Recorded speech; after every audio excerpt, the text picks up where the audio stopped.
Bienvenue à tous ceux et celles qui viennent de se joindre à nous sur Chez Nanterre pour cette première partie, ou première édition plutôt du Carrefour de Chez Nanterre, dans laquelle on va parler des incubateurs avec notre invité, monsieur Rabi' Berradi. Donc bonsoir monsieur Rabi'. Oui, bonsoir Léla. Bienvenue et merci d'avoir répondu à notre invitation, à l'invitation du Carrefour. Je vous en prie. Alors, comme je l'ai annoncé au début, l'incubation reste relativement un phénomène nouveau au Maroc. Et ces acteurs qui sont suffisamment nombreux aujourd'hui gagneraient à coordonner leur intervention et à œuvrer en synergie, comme j'ai dit. Mais tout d'abord, on aimerait bien savoir en quoi consiste le rôle des incubateurs, monsieur Rabi'. Oui, alors effectivement, dernièrement, on entend de plus en plus parler des incubateurs au Maroc. C'est un effet pour certains de mode et pour d'autres, c'est une des solutions, sinon qui représenterait une grande majorité ou une grande partie de la solution. Alors, si on veut parler des incubateurs, on peut dire qu'aujourd'hui, quelles sont des structures d'appui à la création d'entreprises. Ils ont pour objectif, je dirais, de transformer les idées de porteurs de projets en des entreprises innovantes et performantes, je dirais, mais viables surtout, et qui pourraient créer une valeur ajoutée localement ou régionalement.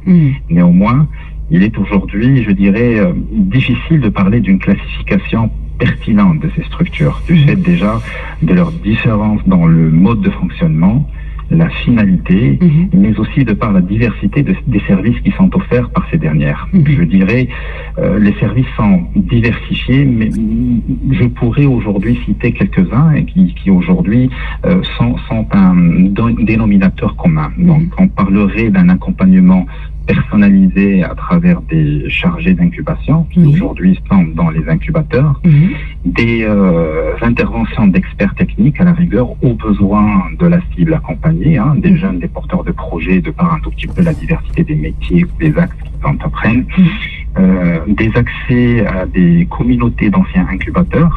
Aujourd'hui, l'incubateur a créé en lui-même un écosystème intelligent, un hébergement avec un prix pouvant être en principe et normalement inférieur au marché, ce qui aujourd'hui faciliterait le lancement d'un jeune porteur de projet, une mise en relation avec des investisseurs. C'est d'ailleurs le cas d'un incubateur et l'essence même d'un incubateur, ou des clients même, et une mise à disposition, je dirais, de matériel ou technologique selon le genre et le type d'incubateur. Des fois, on trouve chez les incubateurs, selon le programme qui est incubé chez eux, un apport de capitaux moyennant une prise de participation, des prêts d'honneur ou des fonds perdus à la rigueur selon le bailleur de fonds. Donc maintenant, l'incubation, comme vous l'avez tout de suite dit, proprement dite, reste quand même un phénomène relativement nouveau dans notre pays, avec des acteurs nombreux qui aujourd'hui de plus en plus s'ajoutent dans le marché. Le plus important est de pouvoir réellement coordonner les actions de tous afin, je dirais, de pouvoir créer une valeur ajoutée par rapport à la cible accompagnée. D'accord. Est-ce qu'on peut dresser un état des lieux de l'incubation justement au Maroc et voir les enjeux et les perspectives, monsieur Rabi'? Oui, bien sûr, bien évidemment. Merci. Alors, l'idée qui me vient là à chaud à la tête, au Maroc, l'écosystème créé par les incubateurs s'organise et se consolide de plus en plus. Il prend forme, notamment grâce au développement de nombreux programmes de soutien aux jeunes porteurs de projets. Je dirais que notre pays compte tout de même beaucoup sur ces initiatives afin de redonner un élan à son économie, mais aussi aux différentes opportunités d'emploi qui s'ouvrent par le biais de ces initiatives. Maintenant, nous ne pouvons pas parler d'innovation, et cela reste un avis personnel, sans parler d'écosystème et de start-up. Et par conséquent, des acteurs qui permettent à ces structures-là d'émerger et de lever les freins à l'entrepreneuriat et maximiser les chances de réussite de toutes les parties prenantes. Parler d'enjeux, je dirais qu'il est clair que dans notre pays et dans les dernières années, nous disposons d'un très fort potentiel entrepreneurial. C'est clair. Aujourd'hui, de plus en plus, de par un tout petit peu tous les discours que nous entendons, nous disposons d'un très fort potentiel entrepreneurial. Mais l'écart entre l'intention et la création effective d'une entreprise est présent. Cela est dû aux défaillances du dispositif d'accompagnement et à la peur de l'échec de l'entrepreneur lui-même. On parle aujourd'hui entre 10 à 12%, si ma mémoire est bonne, des entrepreneurs qui ont recours à des structures d'accompagnement. Cela reste faible quand même. Il est donc indispensable de s'adosser à des entités dites d'accompagnement offrant une panoplie de services, comme cité tout à l'heure, afin de permettre à ces jeunes porteurs de projets de pouvoir s'inscrire dans une trajectoire, je dirais, gagnante. Perspective, nous parlons aujourd'hui d'incubateurs, nous parlons de régionalisation avancée à la rigueur. Il est clair que tout cela ne pourrait se réaliser, à mon avis, sans pour autant mettre en avant une dynamique entrepreneuriale basée sur des écosystèmes intelligents et l'incubation de clusters dans les territoires. Le Maroc a des richesses, c'est clair. Il a des richesses aujourd'hui qui toujours aujourd'hui ne sont pas exploitées dans leur totalité, ou des fois dans des régions, des territoires ne sont presque pas exploités. Donc joindre une approche entrepreneuriale avec une dynamique territoriale basée sur une valorisation des richesses locales n'est sans doute qu'un futur qui s'offrirait et qui ouvrirait les grandes portes pour une jeunesse épanouie sur tous les niveaux. Alors, est-ce que aujourd'hui, vous avez tout à l'heure dit que l'incubateur peut-être est la solution pour redynamiser l'entrepreneuriat au Maroc. Est-ce que vraiment c'est la solution, c'est la seule solution pour redynamiser vraiment, réellement l'entrepreneuriat dans notre pays? Alors, écoutez, excusez-moi. Aujourd'hui, nos jeunes, comme je l'ai dit, sont pleins de fougue. Ils sont tous, je dirais, motivés de lancer des actions en entrepreneuriat. Nous parlons de nombres, mais plutôt de chiffres, mais qui sont aujourd'hui énormes autour des personnes qui se lancent dans la création d'entrepreneuriat. Mais avoir des structures d'accompagnement, ces jeunes-là, sur lesquels pourraient s'adosser pour réaliser leur projet. Et voilà, et la clé elle-même, je dirais, d'un épanouissement de ces jeunes. Nos jeunes sont pleins de fougue. Ils sont aujourd'hui motivés. Nous en avons accompagné des centaines qui aujourd'hui ont des idées, mais complètement qui pourraient révolutionner notre économie. Avoir un accompagnement, avoir un aile qui va aujourd'hui les accompagner pour aboutir est une clé de leur réussite.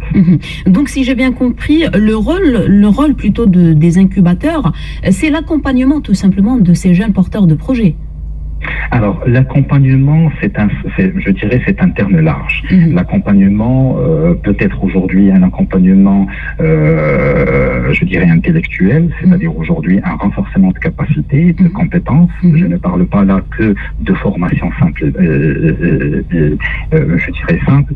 On parle d'accompagnement, de renforcement de capacité. L'idée est de pouvoir permettre à ces jeunes, les outiller, les doter de capacités à pouvoir porter sur leurs épaules leurs projets et avoir des idées qui vont se concrétiser et rester viables. On en a vu plusieurs programmes au Maroc qui aujourd'hui se sont lancés il y a de cela plusieurs années, mais qui s'arrêter jusqu'à la création, et puis l'entrepreneur devait voler par ses propres ailes. Aujourd'hui, on a détecté la lacune qui était claire qu'un accompagnement pré-création et post-création est indispensable. Nous ne pourrons pas envisager un jeune qui aujourd'hui pourrait aboutir ou pourrait arriver jusqu'à la finalité de la création de son entreprise et être une entreprise viable, parce que c'est ça le plus important.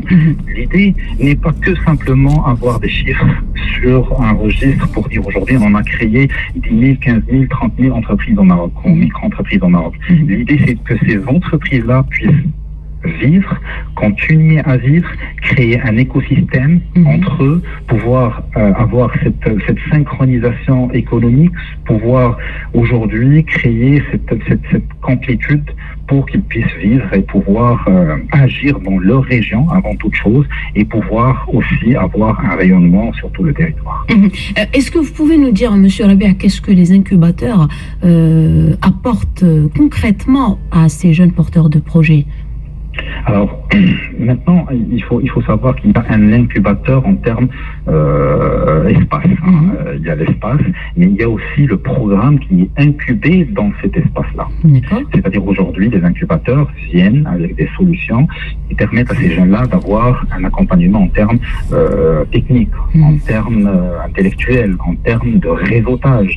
L'idée de l'incubateur, c'est de pouvoir ouvrir les yeux de ces jeunes entrepreneurs qui viennent aujourd'hui avec une idée de projet pour avoir les outils nécessaires, mais aussi le réseau nécessaire pour qu'ils puissent arriver à aboutissement. On parle dans les incubateurs à la rigueur de crèche entrepreneuriale. C'est-à-dire aujourd'hui, on parle de consolidation de l'idée de projet avant toute chose. Pour partir vers l'incubateur, puis l'accélérateur, et puis pourquoi pas avoir des business angels en phase 2 qui partirait vers une courbe de start-up qui pourrait aujourd'hui s'imposer sur le marché.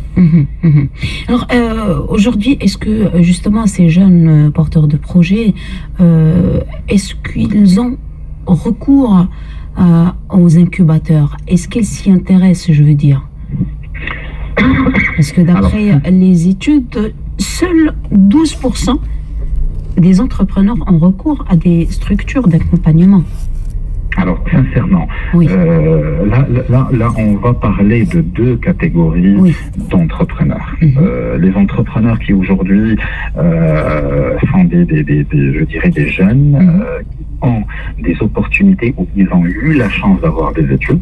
Là, on parle d'entreprises qui, je dirais, sont pas le mot, je le dis avec vigilance, la facilité de pouvoir incuber des startups, mais nous parlons aussi dans des régions au Maroc, des régions désenclavées, qui ne sont pas Casa, Rabat, Tanger, Agadir, et là où il y a des opportunités d'épanouissement.